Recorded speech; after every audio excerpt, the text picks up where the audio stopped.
보물 어디에? 로저가 처형되기 직전 로저에게 보물이 어디 있는지를 질문해서 지금의 대적 시대를 연장 분입니다. 이게 얼마나 배짱도둑한 행위냐면 해군과 세계 정부 관계자는 물론 전 세계 시민들의 이목이 모두 집중된 상황에서 대적 시대의 방아쇠를 당겨버린 것이다. 이 대사건을 보고 바다로 뛰쳐나온 신참 해적들에게 안전과 재산을 위협받은 사람들의 공적이 됨은 물론 세계 정부로부터 일종말 사령이 떨어질 수도 있는 행동을 한 것. 그동안 세계 정부는 공백의 100년에 자기들이 바지에 똥 싼 내용이라도 기록되어 있는지 공백의 100년이 세상에 다시 나오는 걸 막기 위해 세계 최고의 고고학자들이 모인 섬오하라에서 분석행위와 문화대혁명을 저질러버린다. 이것만으로도 천인공노할 업보스택인데 원피스를 발견한 로저의 핏줄과 흔적을 싸그리 지워야 한다면서 로저의 아내와 아이가 거처하고 있을 것으로 예상되는 섬의 아이와 임산부들을 모조리 몰살해버리는 만인공노할 최악의 만행을 저질러버린다. 이처럼 원피스 관련된 일이라면 발광나서 어떤 어메이징한 만행이라도 저질러버리는 게 세계 정부인데 그들이 보는 앞에서 전 세계의 원피스의 존재를 홍보하는 1등 공신이 되는 걸 자처했으니 보물 어디에는 진정으로 배짱 두둑한 상남자라 할 수 있다. 정상전쟁 타령병. 본인이 정이라 믿고 있으면 자기 모가지 나갈 위험조차도 쌩까고 민간인한테 폭격을 해버리는 정의성애자 아카이노 앞에서 당당하게 자기 타령하는 건 눈감아 달라고 한동 배짱의 소유자이다. 한번 필 받아버리면 앞뒤 안 가리고 긴수염 해적단 전원에게 닥치고 돌격하거나 자기 앞을 몇 초 막아버린 코비에게 바로 에이스 죽인 용암 펀치를 날리는 아카이노의 행적을 보면 해군 중에 아카이노가 얼마나 미친 개인지 모르는 사람이 없을 건데 가족을 위해 타령하다가 걸렸음에도 화장실 가는 중이라 구라앉히고 뇌물 하나 없이 타령 한 번만 눈감아 달라고 직진한 타령병은 거짓과 변명 따위는 모르는 진짜 사나이임에 틀림없다. 도끼 손목원. 원피스에서 루피와 제대로 합을 겨뤄본 최초의 빌런 보스답게 도끼손 모건의 어마어마한 상남자 기질을 보여준 역사적 사건이 있다. 바로 해군 전설 가프에게 도끼손 일격을 날려서 가프의 가슴팍에 상처를 남긴 것. 다른 사람에게 도통 관심이 없는 루피나 가프의 친근한 모습만 보는 후샤 마을 사람들도 아니고 해군이라면 과거 로저를 추격하고 수많은 전설급 해적을 때려 눕힌 가프의 무시무시한 행적을 모를 리가 없는데 그런 가프를 기습해서 도망칠 계획을 세운 도끼손 모건의 상남자 기질은 경이롭다고 할 수 있다. 크로코다일. 신세계에서도 먹히는 강자인 질무의 주제에 녹여 노패기 루피에게 털렸다는 안습한 과거가 있으나 크로코다일이 엄청난 강심장이라는 건 누구도 부정할 수 없을 것이다. 크로코다일은 등장 초반부터 적들의 칼날에 다이빙을 해버리는데 만일 이들 중 검을 핥는 습관이 있다거나 이 검에 다른 사람의 피가 묻어 있었다면 곧바로 치명타였다. 이후에도 크로코다일을 공략할 방법을 찾던 루피가 본능적으로 크로코다일을 삼켜버리는데 루피가 입이 건조한 타입이라서 살았지. 루피의 입안이 아밀라아즈로 촉촉한 상태였다면 원피스는 19금으로 출간되고 페루가 불사신 논란에 휩싸이지도 않았을 것이다. 백수의 적단 똘마니. 조로에 의해 정체가 드러난 킹 앞에서 킹이 루마니아족이라는 걸 굳이 언급함과 동시에 정부에 신고하면 거액의 포상금을 받을 수 있다는 걸 떠벌렸다. 시궁창 같은 원피스 세계관에서 멸종위기에 처한 종족의 생존자가 어떤 가혹한 현실을 살았을지 모를 리가 없을 텐데 부선장인 킹 앞에서 야 저거 신고하면 대박이다 라는 식의 말을 한 것이다. 백수의 적단이 밀짚모자 해적단처럼 선장에게 하극상 오지게 해도 웃으면서 받아주는 곳도 아니고 열심히 충성해도 식약청 검사도 안 된 쓰레기 열매를 복질합시고 주거나 전쟁에서 아군 신경 안 쓰고 생화학무기를 쓰는 살벌한 조직인데 이런 발언을 한 것을 보면 스마일 부작용으로 간땡이나 뇌가 짐승으로 바뀐 게 아닌가 싶다. 돈 클리크.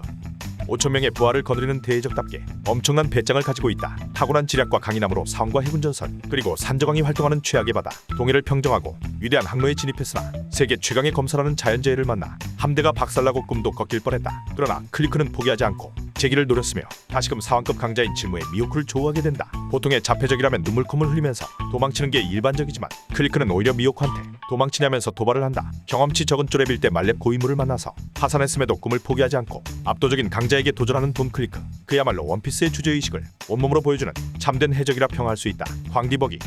원피스에서 버기만큼 많은 경험을 한 캐릭터는 없을 것이다. 어린 시절에는 해적왕의 배에서 선원으로 활동했고 로저 해적단 해체 이후에는 자신의 해적단을 꾸려서 선장이 되었다. 임펠다운에 들어가 보기도 했고 타록해서 칠무해도 되고 신세계를 주름잡는 사왕도 되었다. 즉 버기만큼 이 바다에 괴물들이 우글거리는 걸 확실히 체감한 사람이 없는데 버기탄과 벅하면 자기 두들겨패는 두 동료만을 믿고 해적왕 레이스에 참가하다니 광디버기야말로 환상의 싸움을 걸 배짱을 지닌 진정한 해적이다. 에그헤드 상륙병.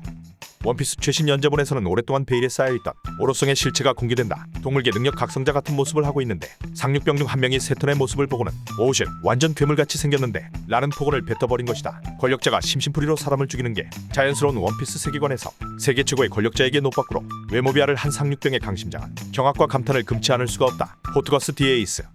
이 친구는 다른 거 다 볼 필요 없고 긴수염 해적단 대장급 실력자인 사치를 죽인 티치를 홀몸으로 추격하고 세계관 최강 작업인 아카이누가 작전 실패 때문에 현타와서 넋두리 한번 한 거 가지고 눈 뒤집혀져서 덤볐다는 것만 봐도 패션 분조장과는 격이 다른 진정한 불꽃 상남자 강심장이라 할 수 있다. 샬롯 플랑페.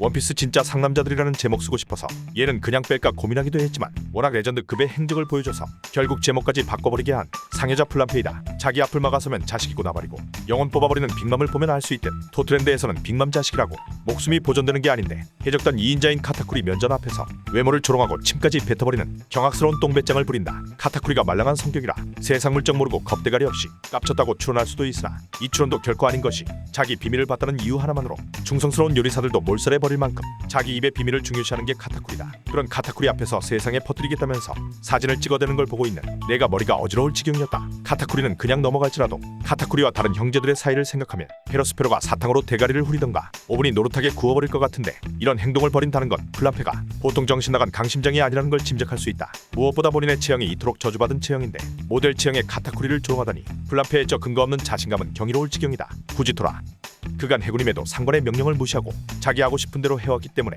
가장 자유로운 정의, 가장 재밌는 정의, 배급 군인이라는 억가를 견뎌온 후지토라였으나 천룡인 호로잡놈들의 쓰레기 같은 만행이 드러나면서 후지토라야말로 천룡인의 더러운 만행을 알면서도 휴맨숍을 취업할 선수라고 말 바꾸질 않나. 그들의 똥개 하수인 역할을 하는 다른 하남자 해군들과 다르게 정의의 코트에 어울리는 유일한 상남자 대장이었음이 밝혀졌다. 무릇 상남자의 강심장이란 자신보다 강한 악에게 도전하고 올바른 약자를 보호하는 것. 천룡인 출신 바다의 쓰레기 도플라밍고가 정부에서 만든 칠무회라는 제도를 악용해 나라를 엉망진창으로 만들어버리자 정부의 잘못을 인정하고 고개를 숙이면서 칠무의 제도를 철폐해버리고 경명군이 마리조아의 노예들을 해방하자 그들을 돕고 인간 폐기물 천룡인들에게 메테오로 응징하려 했던 후지토라야말로 진정한 정의의 수호자라 할 수 있다. 카이도 에이스를 구출하기 위해 해군과 전면전쟁을 한 흰수염도 실패했고 천룡인이 이토록 상식을 초월하는 업보 스택을 쌓음에도 세계정부의 질서가 견고한 것은 그만큼 세계정부의 전력이 막강함을 시사했다.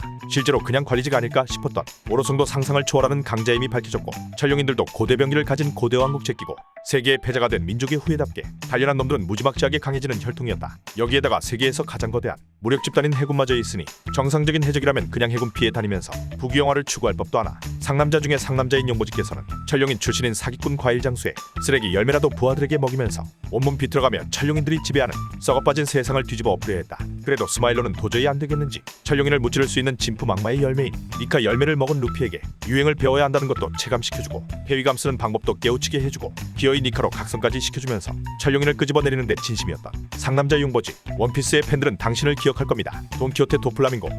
상남자의 강심장이란 무엇일까? 애초에 겁을 안 먹는 것도 있겠지만 겁을 먹으면서도 태어난 척 할 수 있는 것도 용기라 본다. 카이도한테 과일 납품 못할 경우 빠따로 뚝배기 맞는 상상하면서 무수히 많은 땀방울 흘린 걸 보면 도왕이 다른 칠무회나 거물급 강자에 비해 겁이 많음을 쉽게 짐작할 수 있다. 그럼에도 최상위 강자인 아오키즈에게 전혀 좀 기색 없이 허세를 부리면서 자리를 회피하고 칠무의 지위 없으면 잣드니까 옛 전룡인 찬스까지 썼으면서 정부 앞에서는 언제든지 때려칠 수 있다고 가오를 부린다. 미호쿠가 수틀리면 모가지 날아갈 것 같은데도 우린 동등한 칠무회라면서 센 척하고 대장 후지토라에게도 발차기를 날리는 등 쫄보임에도 강인한 의지로 허세를 부리는 가오충 도왕이야말로 평범한 우리를 대변하는 진짜 강심장 아닐까. 돈키호테 호밍.